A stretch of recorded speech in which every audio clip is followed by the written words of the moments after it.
I want to talk about negotiations, because when you got to the point where you selected the group, we could probably spend a whole hour on like what it took for you to maybe select the group. But I you know what, maybe just like a couple of factors there of why you chose the group that you did, so people can have like a bit of a thought process of like what goes into to selecting a partner essentially, or someone Yeah. that's going to acquire your practice. Maybe talk a little bit about that. Yeah. First of all, let me say that initially when we started the process, we thought that, okay, we'll just navigate this without any help from an agency or anything like that. And we found it rather challenging to totally navigate it without any help. So we end up actually using an agency to help to represent us in the negotiation process. And we received a few offers. We did not receive a single offer. We received a few offers from a few organizations. However, it was so critical, the final selection of the organization. And through the process of discussing the offers and having meetings with the different companies that they offered us, made us an offer, going through clarifications, you could understand a bit more whether the focus of the company that acquires you was one that agrees with you, with your focus, with your overall purpose of business. Let me give you an example of this. If if let's say as a business, you have as a purpose to help people improve their function, and you also have as a purpose to grow as a business and help your employees also grow, right? These are three purposes you have. And you have an employee, somebody that you are to hire, and when you ask that person what their goals, what their purpose is, let's say their purpose is they don't want to do anything with growth. They don't want to have to do anything with expansion. That their entire life they have done anything to grow personally or learn something new.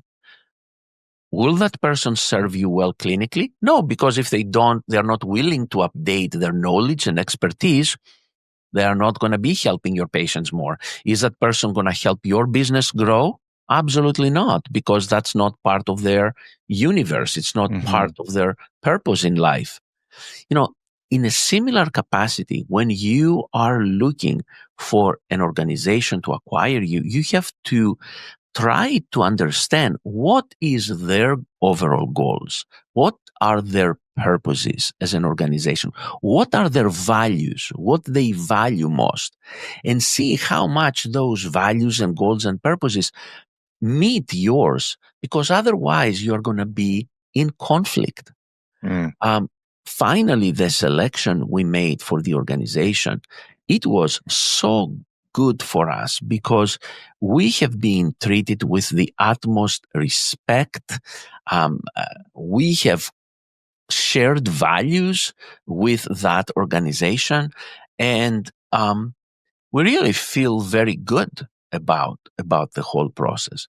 And that is very important, because you don't want to sell and then next day to be regretting it.